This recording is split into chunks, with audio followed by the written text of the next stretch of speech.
This is Keyed Up with Max Key. 3, 2, 1, and we're rolling. Hello everyone and welcome back to another week of Keyed Up. I'm joined by a very special guest again this week. He is a comedian, professional funnyman, interior designer. He runs a production studio and he's got a great 3-point shot on him. Joe Daymond. Oh, stop it, Maxie.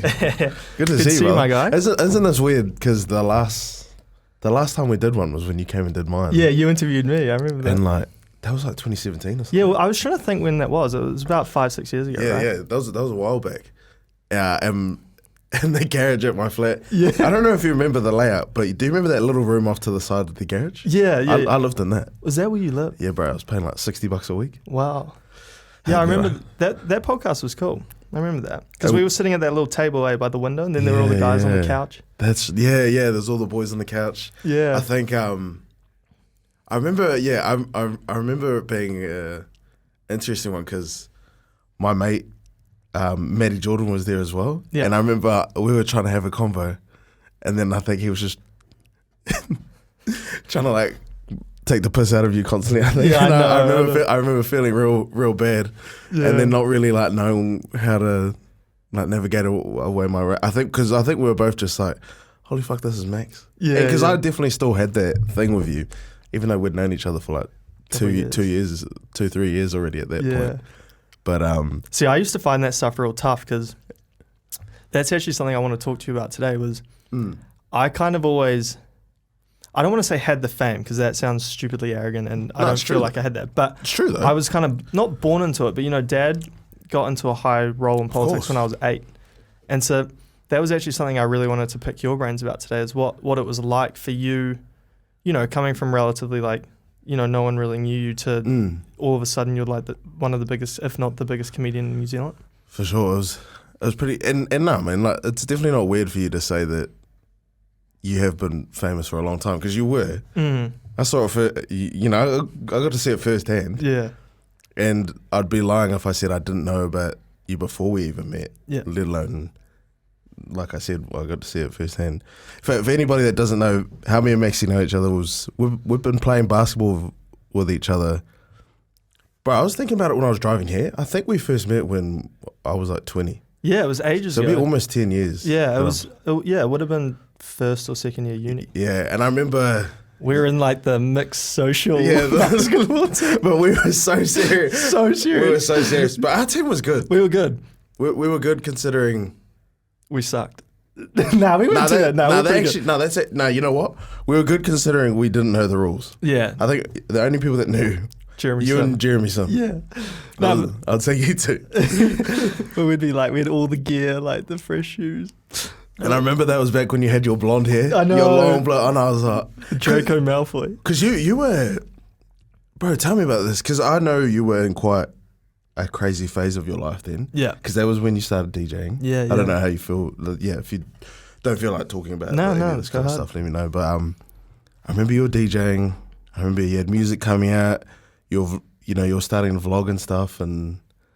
Yeah, I remember that just probably being quite an interesting point of your life because... Like you said, you were handed something that you didn't necessarily ever want. Yeah. And then this was you trying to utilize that in a way that was, I guess, authentic to you. Right? Yeah. And see, I've spent a lot of time thinking about that because, if you look at my life now, I pretty much never go out. I don't drink. I have no social life. I'm very focused on business, on jiu-jitsu. If you look at me now to 5 years ago when I had ponytail, bandana, out DJing all the time, I don't even recognize myself. And I think a lot of people go through that journey, when they're young. But yeah, I guess to answer your question, I was thinking about this a lot over the last year or two. And I actually think, because I love music, I've always been into music, but if you asked me what was the dream job, it was, it was always an investment banker or a trader or astronaut, it was never DJ or famous or, I actually... Because I think I'm a bit like you. I'm an introverted extrovert. Yeah. And so I think what I liked about that phase of my life was, for 15 years, I'd just been John Key's son. I'd meet someone and be like, oh, this is John Key's son. I'd be like, oh, hi, I'm Max. I actually have an identity. Yeah. And so doing that, even though I became this meme or a bit satirical almost, I was Max Key. Yeah. Whether it was for good or bad. And I think there was just this part of me when I was that age that liked that. For sure. You know, I'd go and people were like, oh, that's Max Key. Not, oh, that's John Key's son. Yeah. And I think that is actually the driving force behind it. I never had this like, you know, because I think a lot of people sit there and go, oh, he chased fame and he did all this. But to be honest, like it was all coming out regardless of what I did. Exactly. And you kind of saw that. It was there. It was there whether you wanted it or not. Whether I wanted it or not. I remember you saying you were just like, well, I may as well just try to use it for my benefit. But yeah. You're not going to fucking leave me alone regardless. Regardless, yeah. And so that I think is where people, I think, have been a bit harsh on me. Yeah. You know, because I think they don't remember all the articles before I did stuff. Oh, for sure. And I think what's interesting, though, is we were the first political family globally, you know, that was in a social media world. You know, if you think about Helen Clark didn't have kids, and before that it was Jenny Shipley, and that was the 90s. And then really the only other family that had high-profile kids, not that we were like massively high-profile, but was the Obamas, and they weren't allowed social media. Exactly. So I think mum and dad had that tightrope of, you know, I was a young kid and wanted to do stuff, and they didn't want to control me. Yeah. But then I kind of did stuff that wasn't normal for a political child. I think that's why they came after me more than... But I don't know. It's all like, I'm sure as you know, it's all like a learning curve. And oh, for sure, man. I mean, bro, you went through a phase that we all go through. Yeah. You just went through it in front of everyone. In front of everyone. I was lucky that I went through my phase of it literally right before I became well known. Yeah, because talk me through your journey. So I know, so your mum was Fijian, dad Samoan. And my dad's Māori. Māori, sorry. And my mum's still Fijian. Yeah. My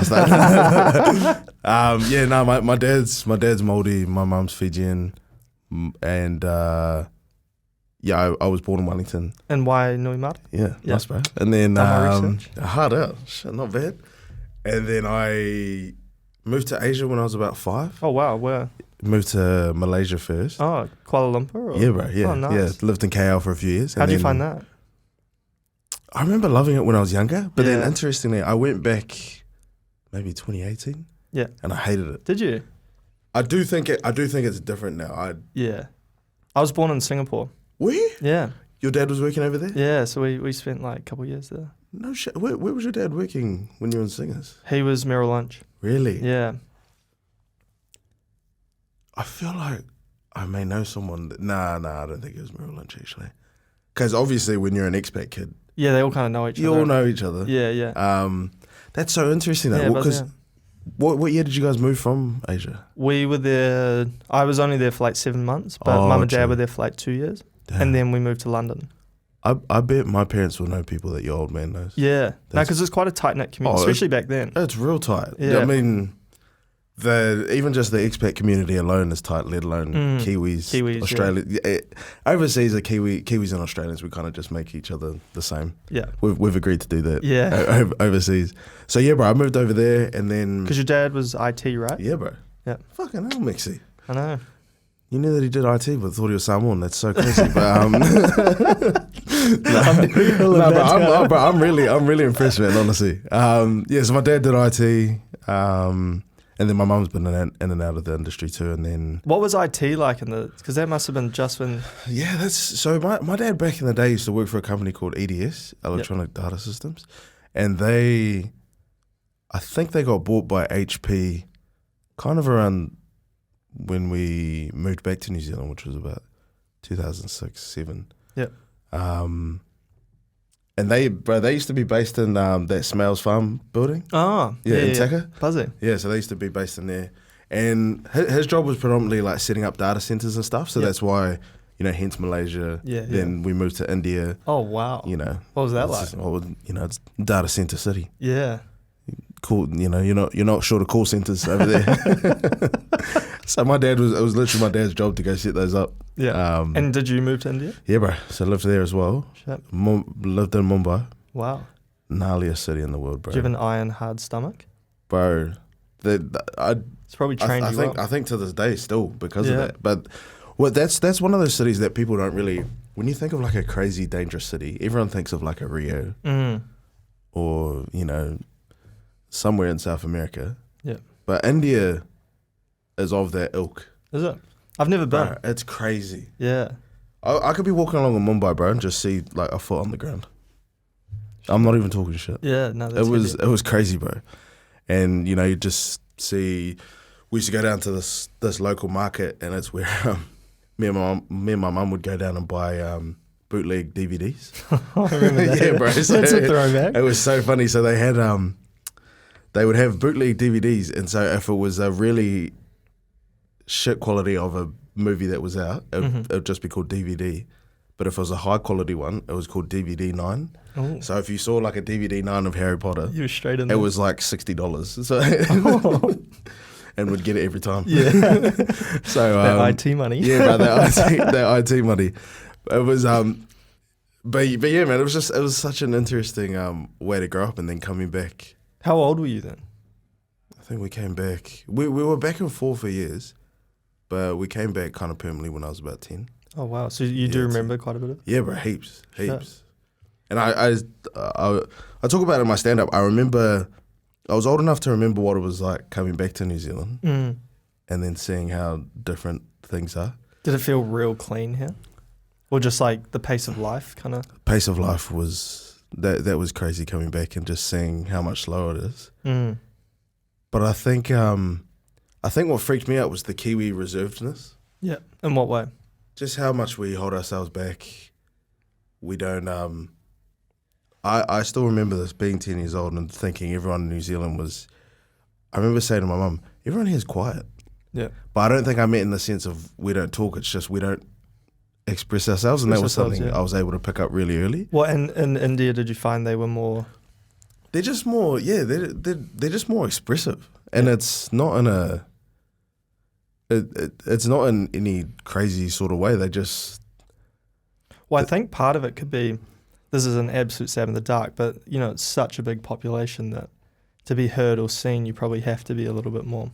I think that definitely plays a part in it, but I think it's also there's one thing with Kiwis that we don't realise is nowhere else in the world are they as reserved as we are. And people always say Kiwis are really. Like friendly and easygoing, which I would say we are, but I would say we're that kind of to a surface. I was just to a point. I mean, that's what I found traveling is I feel like Kiwis are really nice when you don't know them. Yeah, if you're like, oh, where's the dairy, or where's for sure. for directions, but when you actually want to get to know someone or it's hard making friends here. Yeah, I would describe a Kiwi relationship is, and I'll use a basketball term: high floor, low ceiling. So it's really easy to feel like you're someone's really good mate. Yeah. Kind of off of nothing. But then what kind of hits you with reality is that you realize that it probably doesn't go it's not very deep. It's actually doesn't actually go much further than that. Yeah.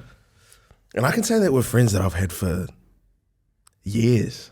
Like dudes that I've known really well, guys that I've lived with, we're still kind of.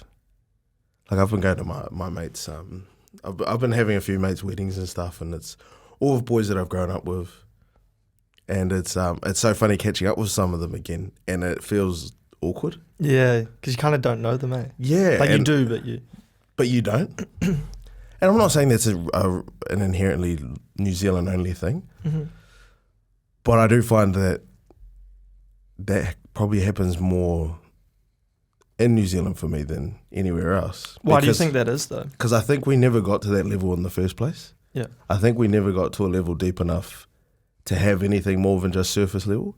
And the only thing that was stopping us from not being that deep was that we were together all the time. Yeah. And as soon as we're apart, that's why our relationship reveals itself to what it really is. Yeah.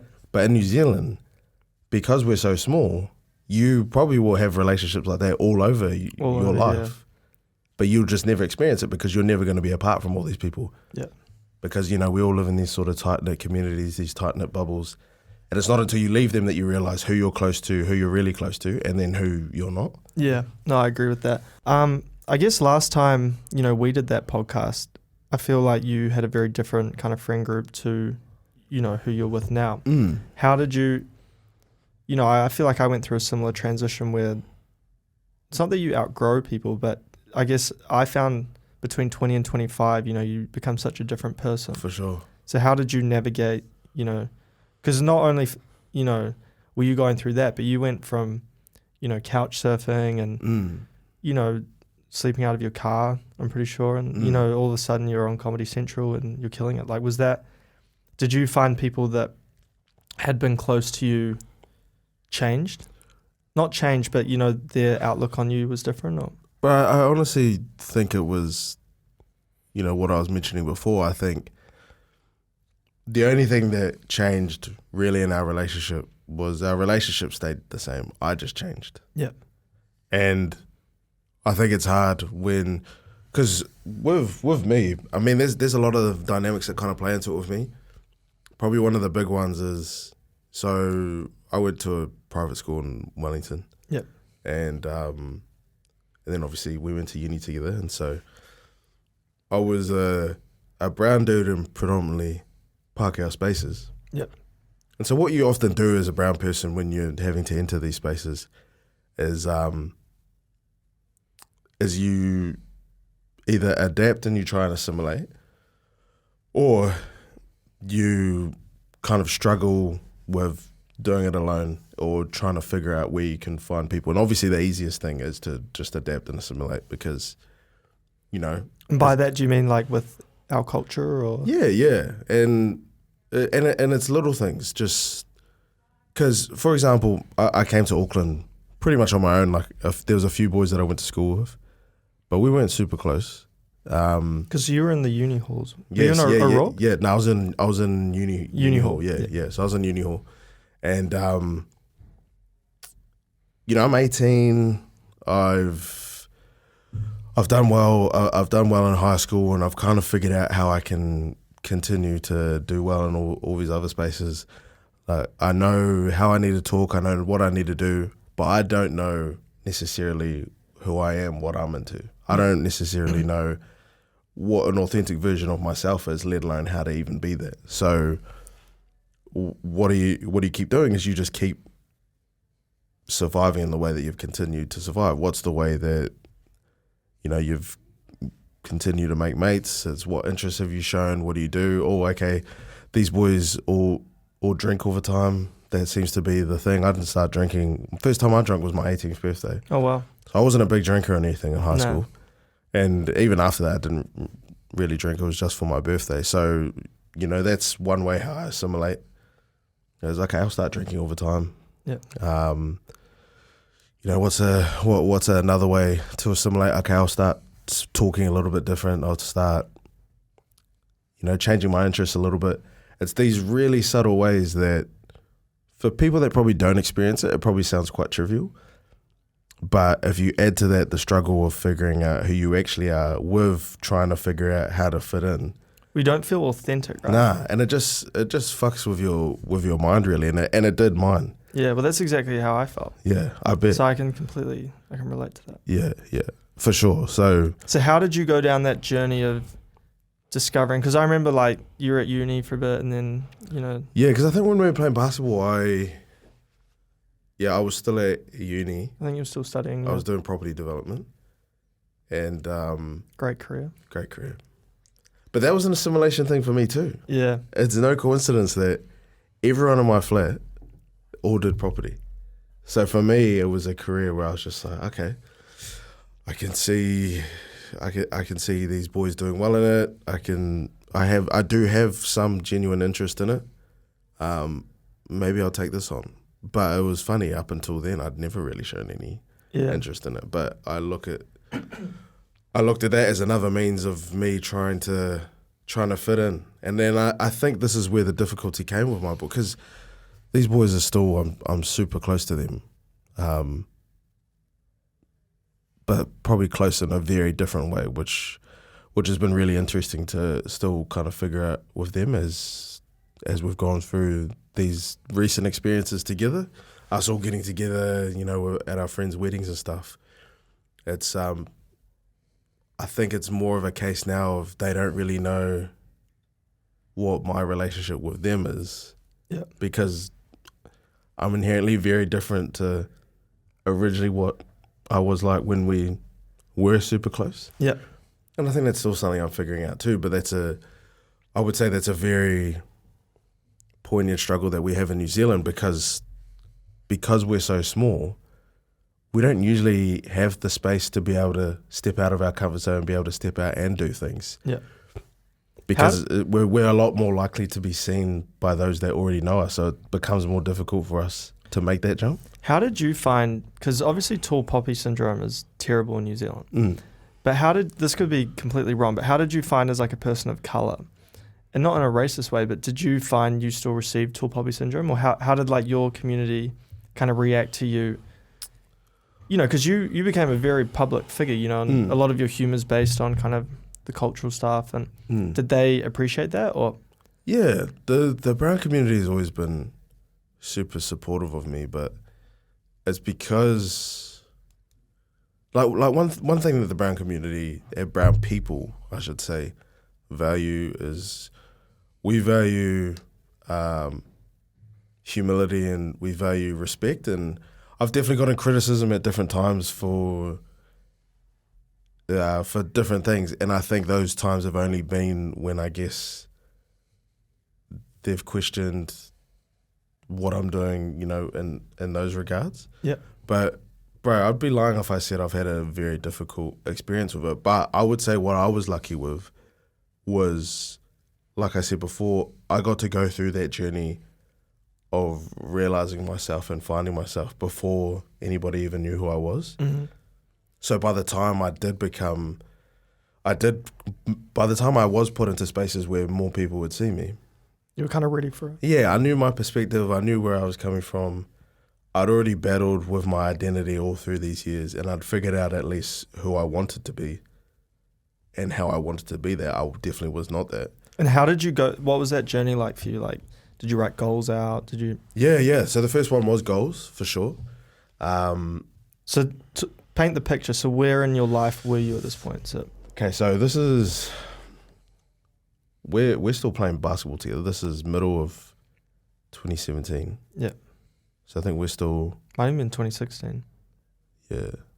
Oh no, probably 2017. I think we met 2016.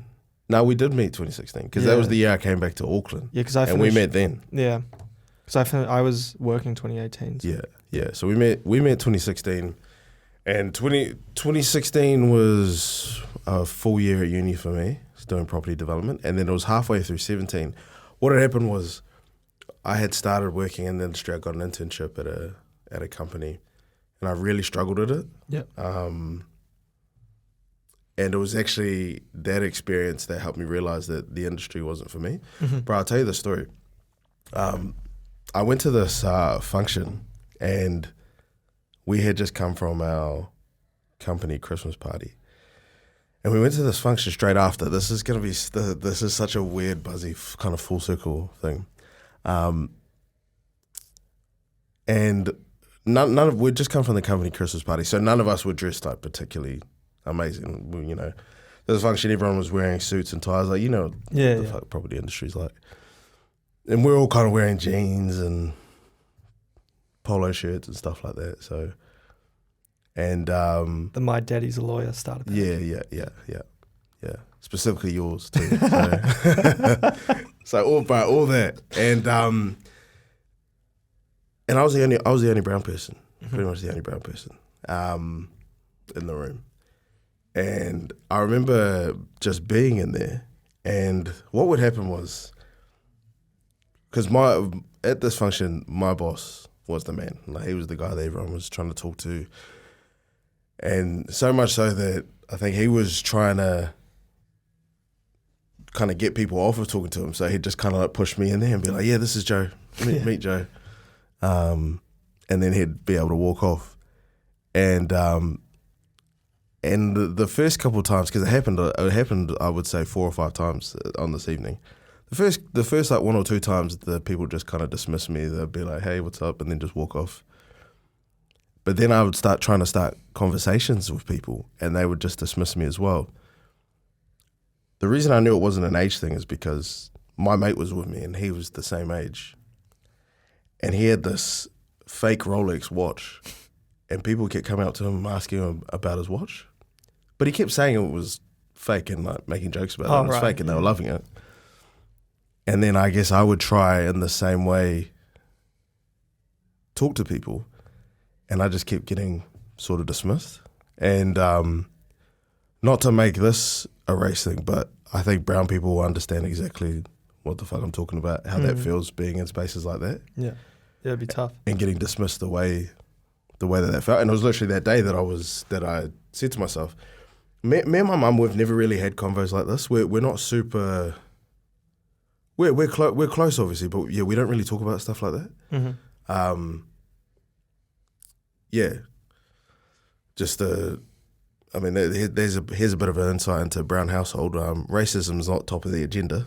Cleaning the dishes and fucking making sure the house is clean, that's usually before all that. So, me and my old lady, we don't really talk about stuff like that. And so I remember calling her up afterwards, and I was crying. Oh shit! And I was just saying to her, I don't think this thing's for me.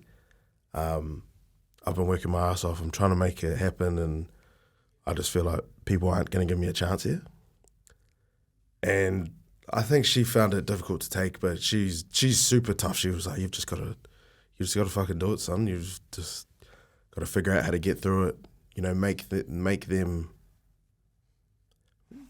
And how my mum talks, make them regret ever dismissing you in that way. Which I love. That's what my mum's attitude is. But what I did do was I then went away and I said, okay, if I was to do something else, what would I do? And I made this list of all the things that I've ever wanted to try in my life. Mm-hmm. And stand-up comedy was literally at the top of the list. Oh, man. And it wasn't like a career thing. It was just something you wanted to do. What are all these things that I want to try? Stand-up was the first one. So I made a commitment to, I'm going to try every single thing on this list. Yeah. I'm going to try stand-up. Went and signed up for an open mic. Did my first one. How scary was that? Bro, it was... I had signed up for it, and then I got so scared that the day of, I emailed the comedy club owner, Scotty, who's a good mate of mine now. I emailed him and said, I got sick. I can't come tonight. Yeah. And I was hoping he'd just be like, oh, yeah, no worries, mate. Just, sign back up when you're feeling good again. He was like, oh, okay, I'm going to move you to the next week. So I'm like, oh, shit, I've only bought myself a week. No, I'm real sick, yeah, Scotty. Yeah, I think it's a 2-week illness.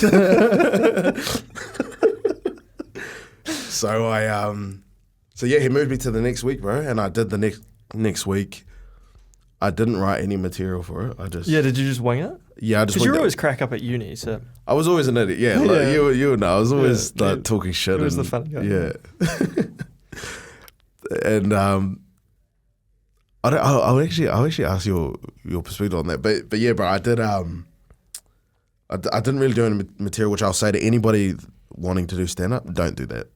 Don't just go up and wing it. Nah. Because I remember I watched Kevin Hart on Joe Rogan, and he was talking about his process of how he prepares for like his Netflix specials. Yeah. It might be different because it's like I could be completely wrong, but he was saying he would, spend months just getting all these jokes ready, and then he would go around all these different tiny comedy clubs fully around the country for like 6 months and just test. He still does that. He still does that way.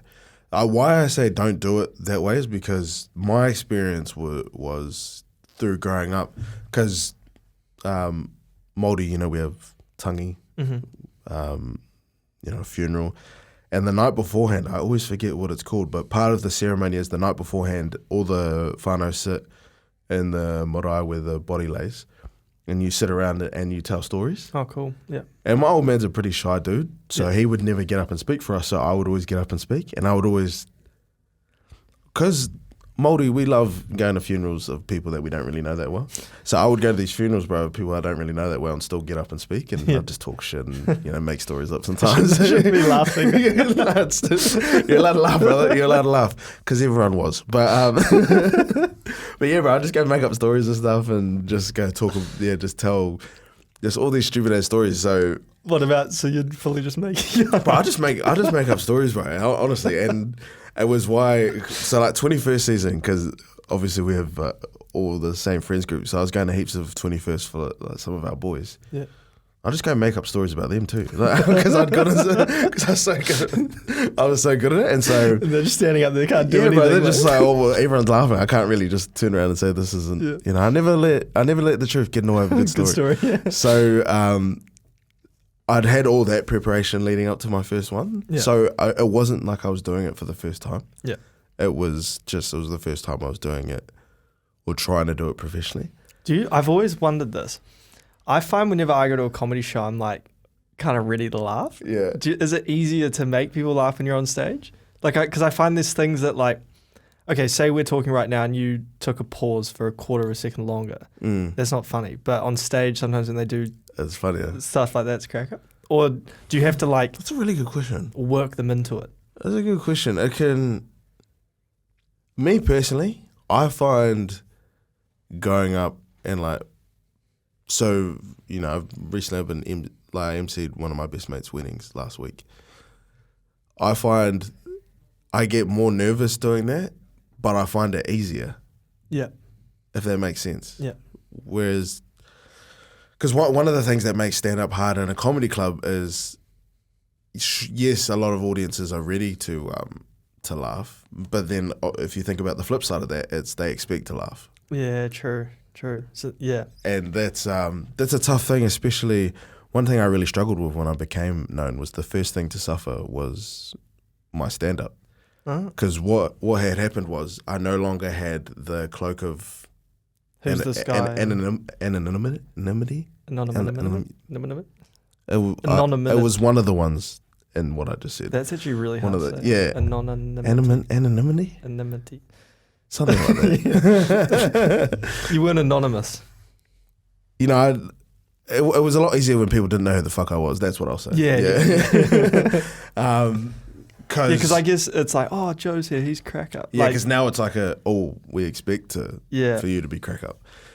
And that's hard when you're a developing comedian because how you develop as a comedian is you try things and you have to be okay with failing and bombing. Yeah, well, some stuff's not going to work. Exactly. Yeah. And that was easy when people didn't know me, but then the hardest thing was I would go to a gig and then I walk in, this whole group is like, oh, Joey D. And in my head, when I was walking in for that gig being something where I wanted to try a new joke that I'm not too sure if it works. You feel the pressure. And then this whole group is there and I'm like, oh, fuck. I can't try this new thing. I'll look dry as fuck if it doesn't work. Yeah. So what do I do? So over the years, bro, I started doing, I just would crowd work. Yeah, because you're real good at like, someone says something and then you always have that like. Bro, but the only reason I would do that was because that's an easy thing it's when you're good at it, because crowd work is probably the hardest thing in stand-up. Yeah. But it's when you're good at it, it's the easiest thing. Yeah. But that's not in a good way. Yeah. It's like the low-hanging fruit. Yeah, it is. I became a one-trick pony because I was too scared to actually try to put myself out with material. So my thought process was, if I just crowd work, if it doesn't work, then I can just say, well, I'm improving, I'm just pissing around. Yeah, true. You can't criticize me for that. Yeah. So bro, for like my first kind of 3 years being a bit more out there in the scene, that's all I did because it was all I was too scared to try material. I was too scared to actually try anything. And then did that change? Yeah, bro. It changed like near the end of last year. Yeah. So only recent has. And how'd you get yourself to, drop, not ego, but how did you get yourself to drop that fear? I took 2 years off of stand up. Yeah. So I would do the odd gig here and there if a mate asked me to help up on something or. Yeah, because you've talked about, there's a bit of a theme I felt in the last 6 months where last year was tough for you. Yeah. Why was that? There was a lot of things. I've been in a really strange kind of transitional period of my life. This last 12 to 18 months. Yeah.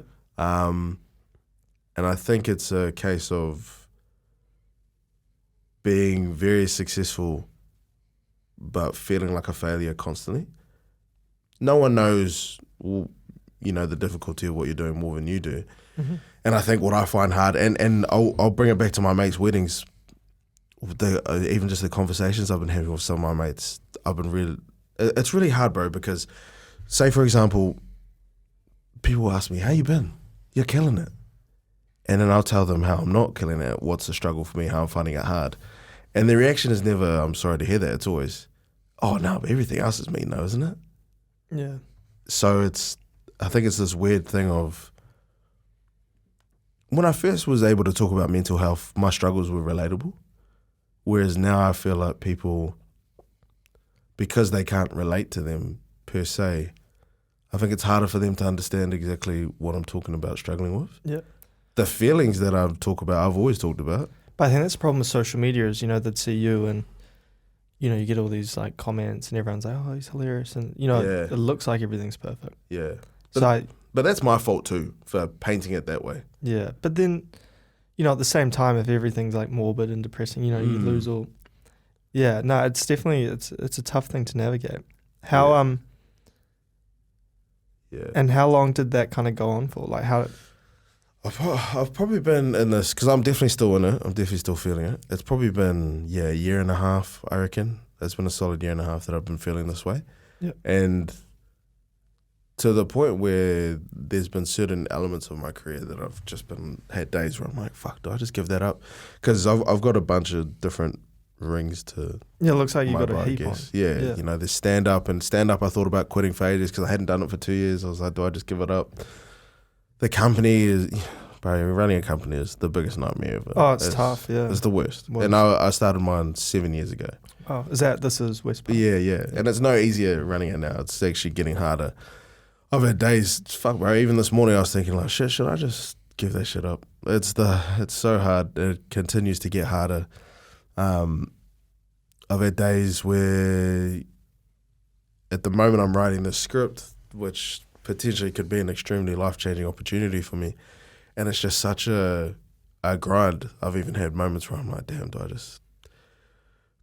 just give that up? And so the only reason I guess I'm being open about it is that it's a thing that I guess I'm going through now. And one thing that I've never been good at is I'm good at talking about struggle in hindsight. I've never been good at talking about it as I'm going through it. Present, yeah. It's very easy to look back and be like, okay, this is what I was going through. This is what I did wrong. It's hard to be in the moment being like, I'm struggling with it now. And that's, I think, once I was able to do that, it's so interesting because I've just kind of started back in stand-up this year. Yep. Has that kind of got the ball rolling on everything? But it's never been easier. Stand-up's never been easier for me because I finally let go of that need, I guess, that I had to be well presented all the time and to have every thought figured out and to be perfect. Yeah. I finally got rid of that and then... And is that helping with, the other sides of the business? Yeah, it definitely is. It's, I mean, all those things are still a struggle, but it's helping me at least process because I'm not blurring my mind with, I need to have this figured out. I'm giving myself that love and respect to be like, bro, it's okay that you suck at this. It's okay that you're shit at it right now. Yeah. You need someone else, because then that opens my mind up to, okay, you need someone to help you with this. Okay, you need to find out how to get the money to help you with that. Yeah. Rather than I put the pressure on myself to have it figured out, and that then shuts off your ability to look at those other avenues of where you could need the help. Yeah.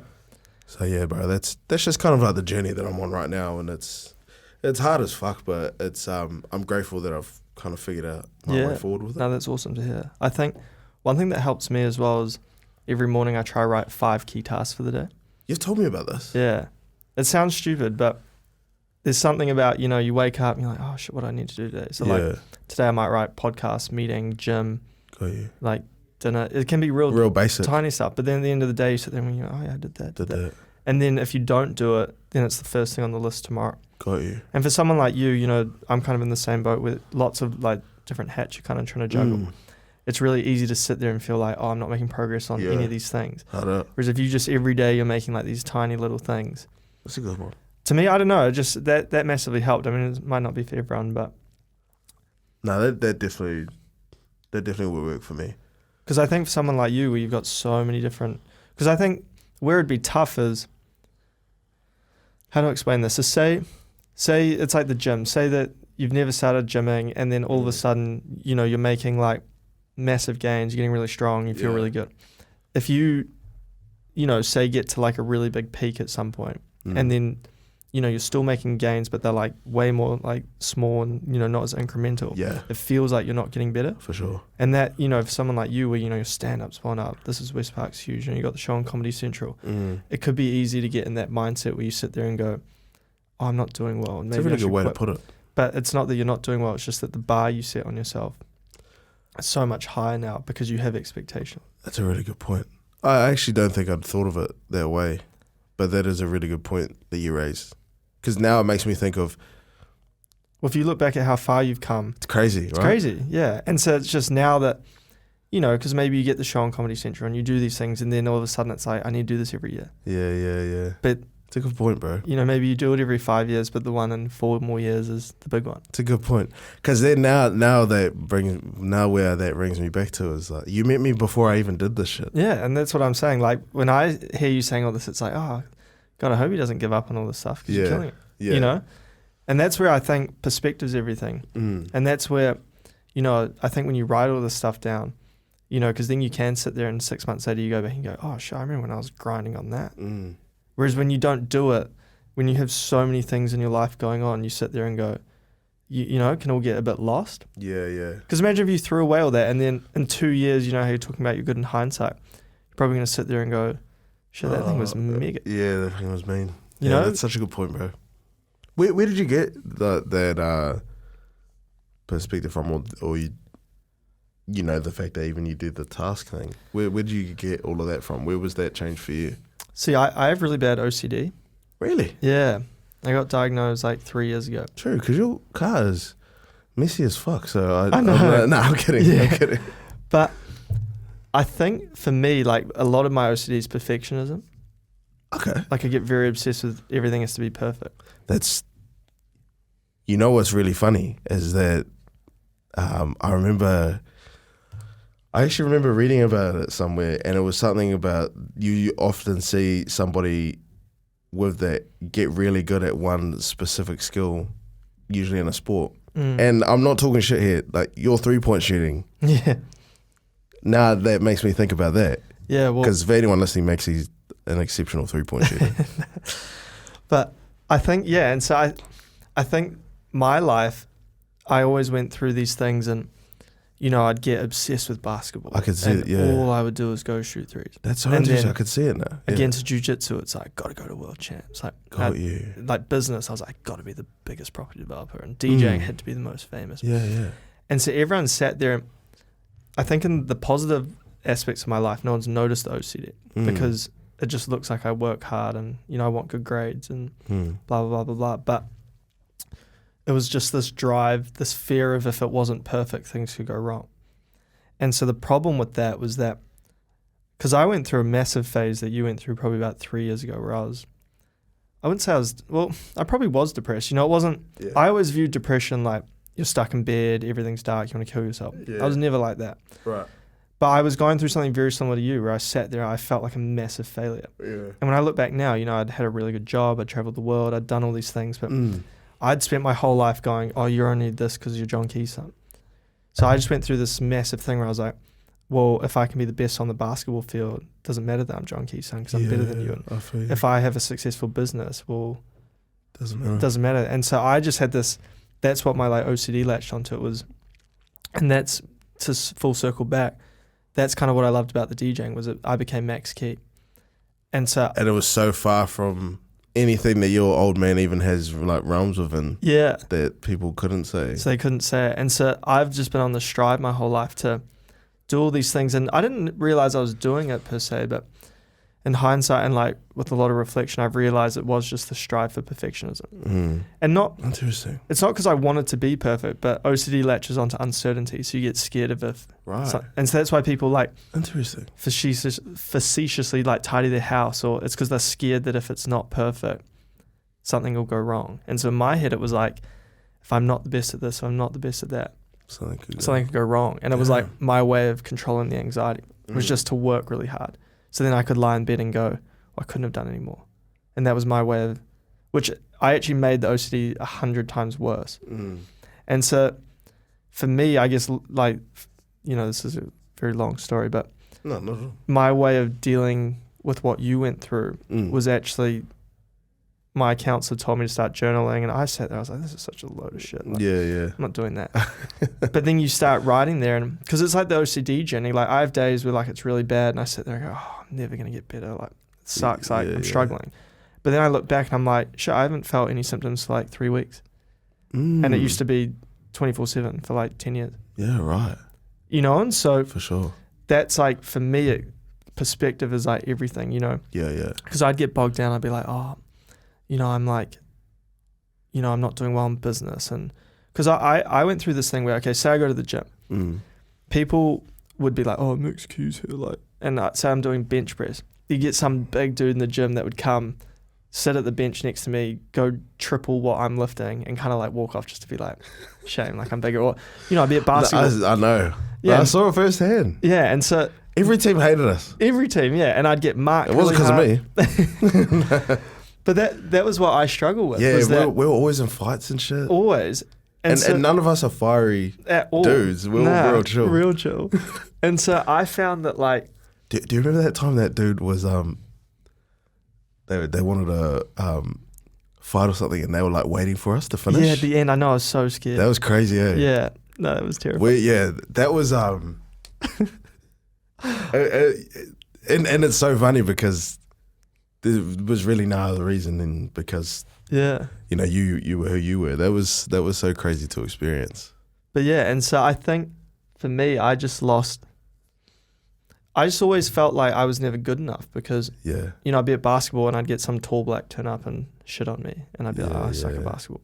Or I'd been, you know, in property. This actually hasn't happened in property, but you know, and some guy would turn. I know exactly what you mean. And so I just constantly never felt good enough. Yeah. And people would put you down and make a point for sure. Yeah, and so, and I think it's like what you touched on, where people they can't relate to you. Yeah. I always felt like an idiot because I was like, I'm never gonna turn up and be like, oh, I'm sad and I'm lonely and I'm this, because people would go, well, your dad's rich and you have a mean house, but that doesn't make you happy or sad. You know, it's not my success. Doesn't change the feeling. Nah, and so I was terrible at expressing everything because I was always like, I don't deserve to feel like this. There's people sleeping in a car. Yeah. And I had my education paid for, you know, so I felt I didn't have like a right to feel like that.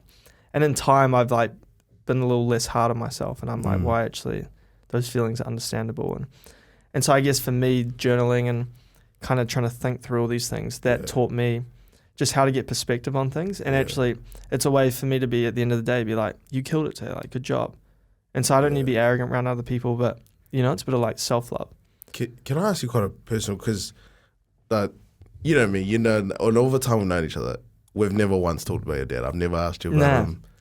Like, I've met your old man. He's the fucking chillest dude ever. So chill. I remember when I saw you at Christmas time. Oh yeah, he was like in his little cargo shorts. He's such a that's right. He's crack up.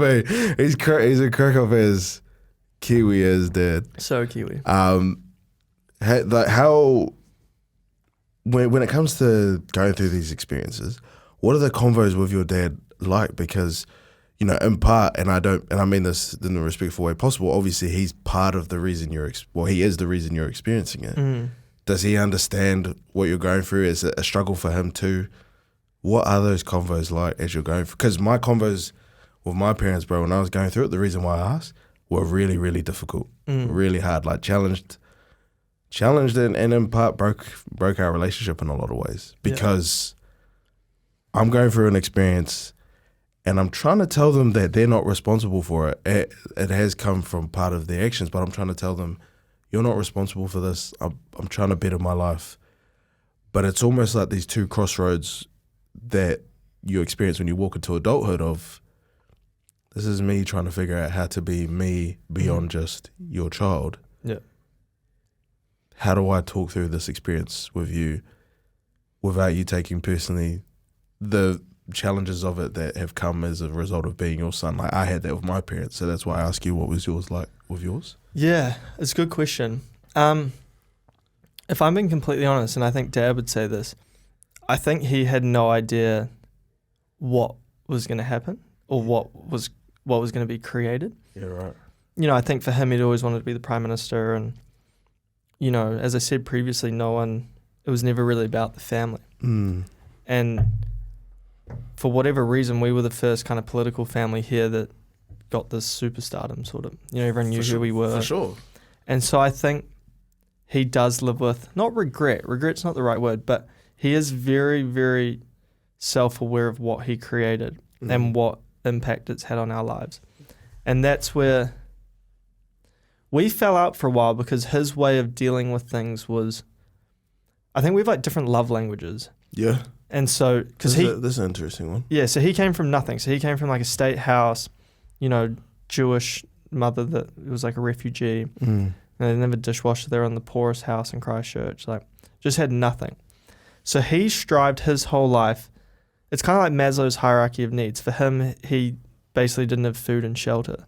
So his whole purpose in life has been, I never had that. If I can provide that for my family, they'll be happy and I've done the right thing.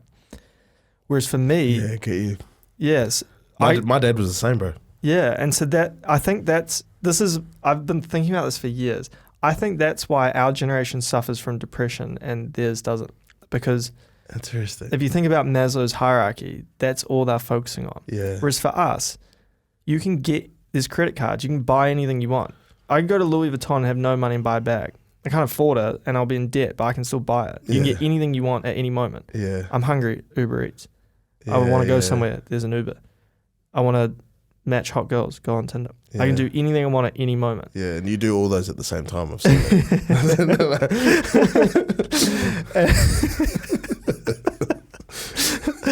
And so, whereas I think, our generation's like trying to find purpose at all times. Yeah, yeah. And that's hard. That is hard. That's really, really hard. And that's why I think... Especially as men. Yeah.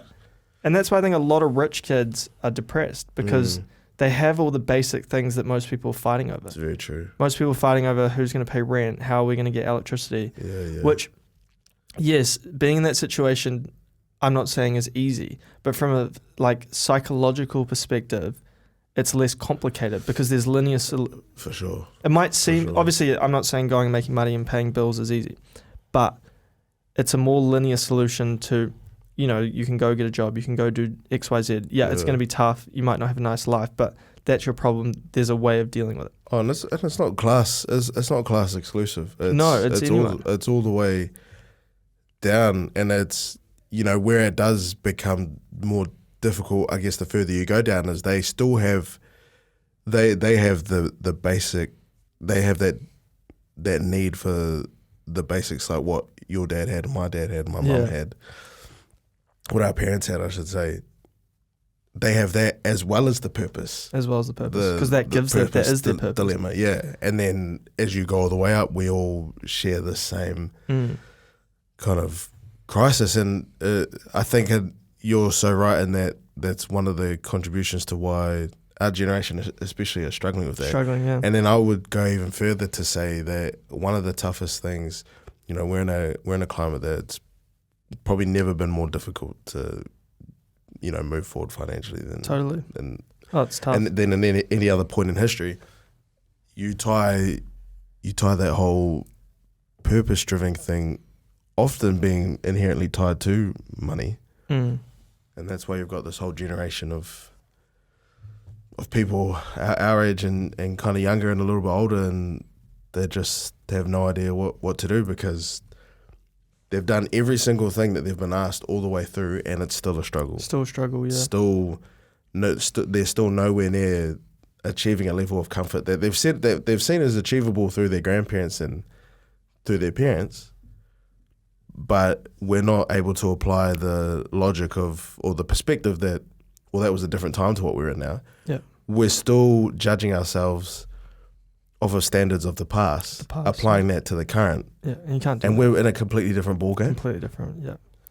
But I guess, yeah, so to answer your question, I think short term, Dad was like, oh, if I take him on this holiday or if I get him this, or not that, to be fair, he never was that guy that would come home with like really flash stuff for me.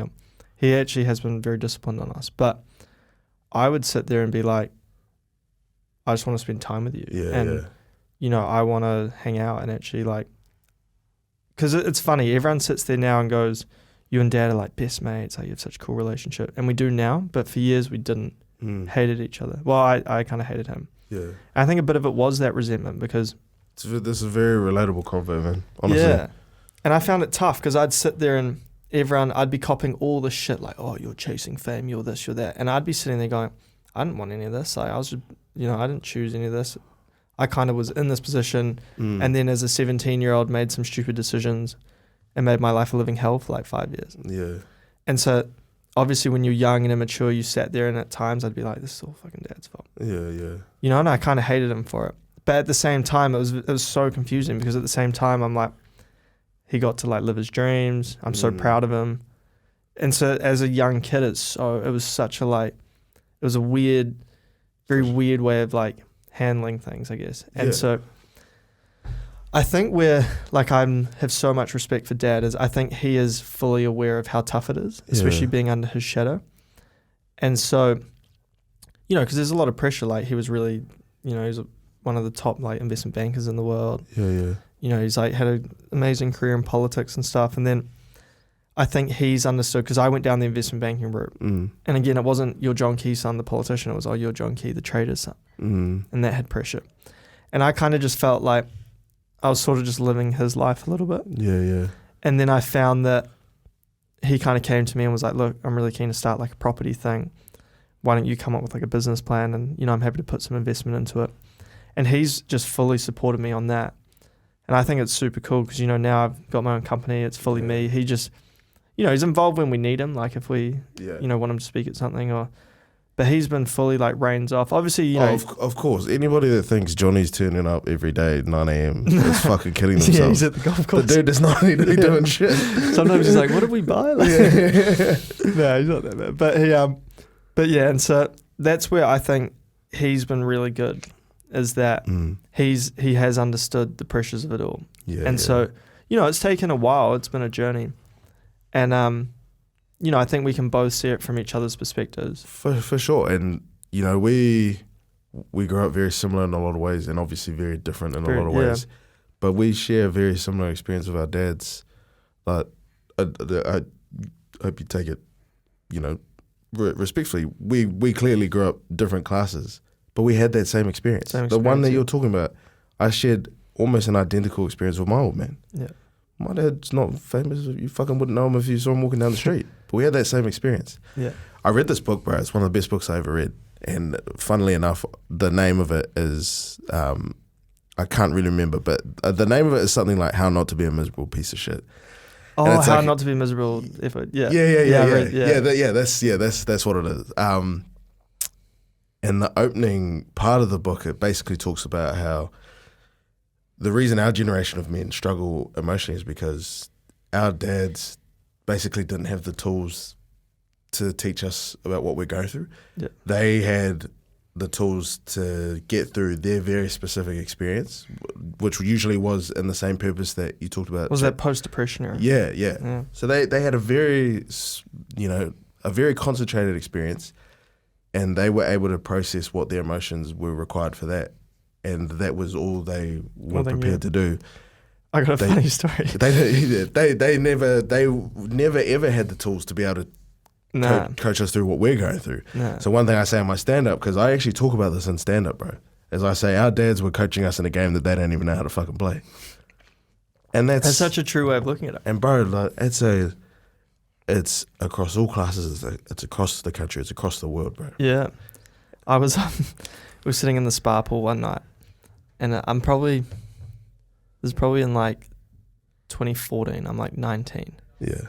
And Dad goes, like sitting there, because we used to always like have little like spas and like chat about politics. Yeah, and, just that was like our little catch up. Sitting there, and he's like, now he's getting really. He's not an awkward dude, and he starts getting really awkward. And he's like, no, Max, if you ever want to chat about, certain changes. And I'm like, are you having the birds and the bees chat? I'm like, Dad, I'm 19.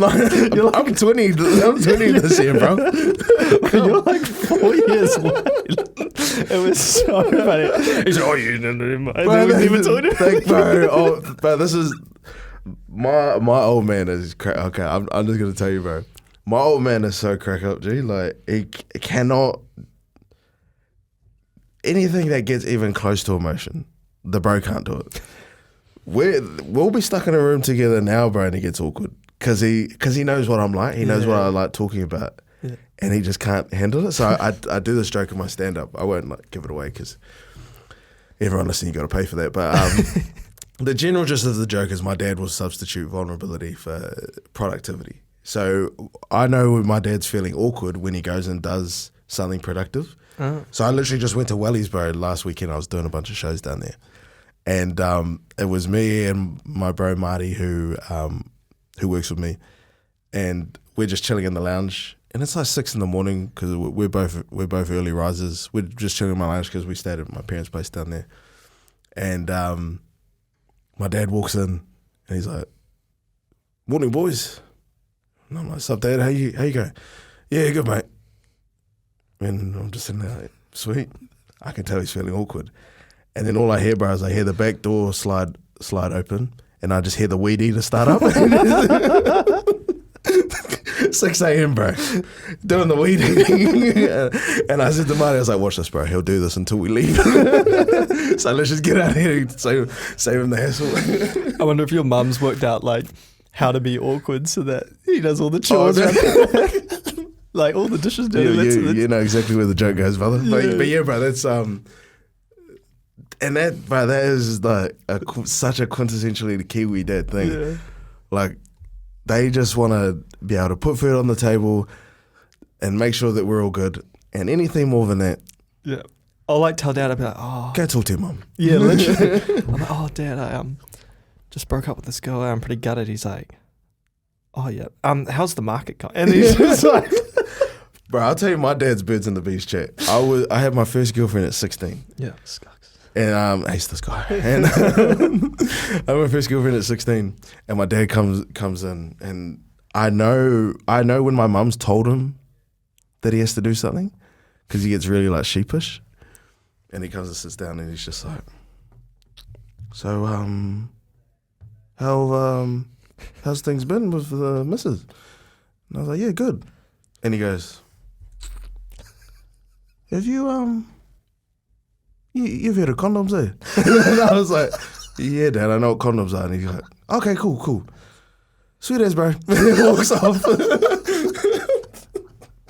That's it.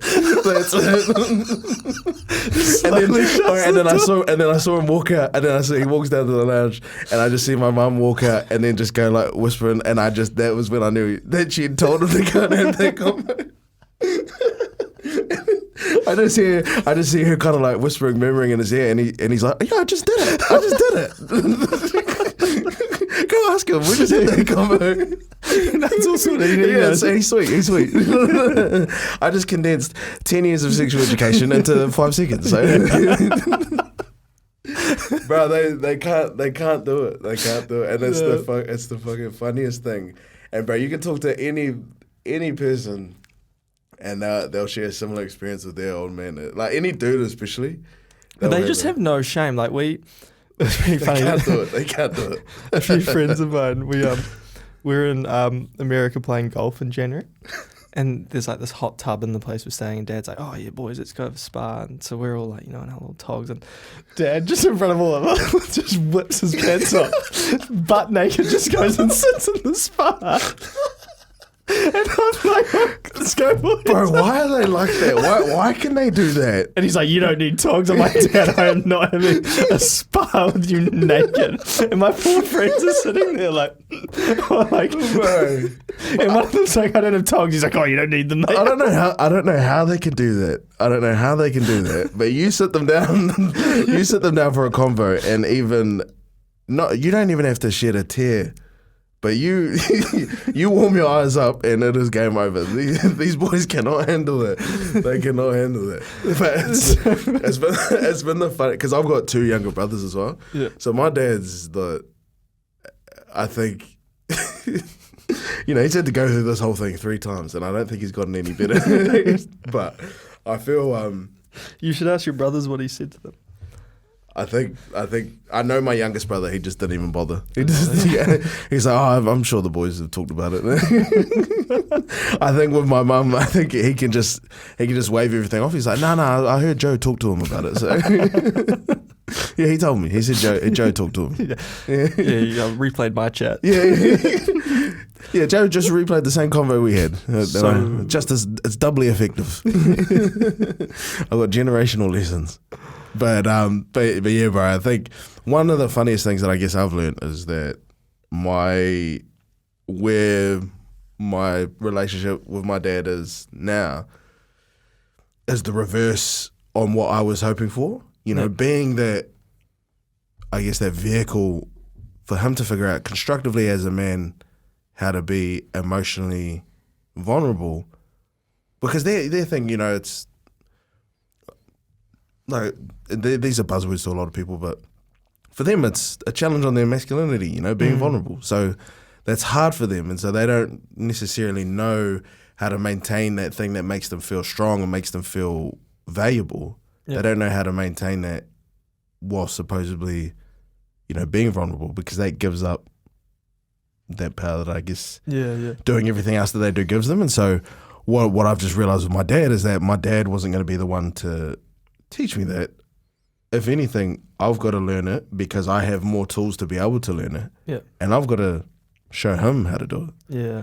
And for me, I think that's the coolest responsibility ever, because if you think about, you know, we talk about it in Māoridom with whakapapa. The reason you refer to your whakapapa is because it's almost an essence of you're continuing the story that your ancestors have laid out for you. You know, they've given you a certain part, and that's a certain amount of history for you to work with. Mm-hmm. And it's just your responsibility to carry on from what you've already been given. Yep. And that's why you'll hear Māoris talk about whakapapa all the time. And that's just what my dad's given me, is he's given me a place to start.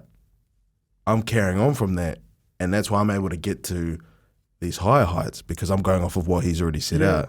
And then it's my responsibility to then give back and pass it down and pass it, and even the back up and even give it back up. Yeah, because I'm working with what they gave me, and I'm now giving what they gave me was able to unlock for me that they weren't able to get themselves. So that's awesome. That changed our relationship for the better. And you know, we still have these like funny as awkward little moments, but I don't carry that expectation of needing my dad to guide me.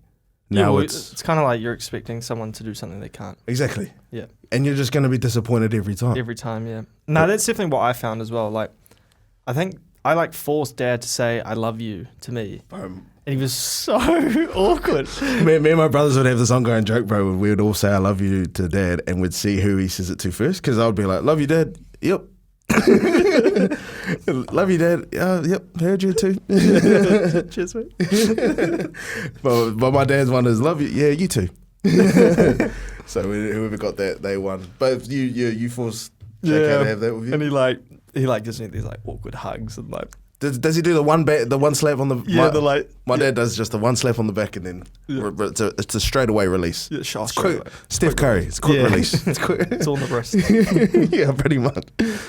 Sweet. Well, Joey D, thank you so much, my friend. I've loved this. We got deep. But we always have pretty good catch-ups, but that's fucking good to see you, man. Yeah. No, thank you so much for coming on and for your time. And how can everyone check you out? Do you have any tours coming up or? No. No, I'm kidding. No, just if you just follow me on Joe.Daymond, Joe.Daymond on Insta. Yeah, I kind of keep it all up. Kind of keep all the updates and shit on there, and just keep up there, and I'm sure I'll see everyone listening down the line. Yeah, sweet. Well, thanks so much, guys, and we'll see you next week. Cheers.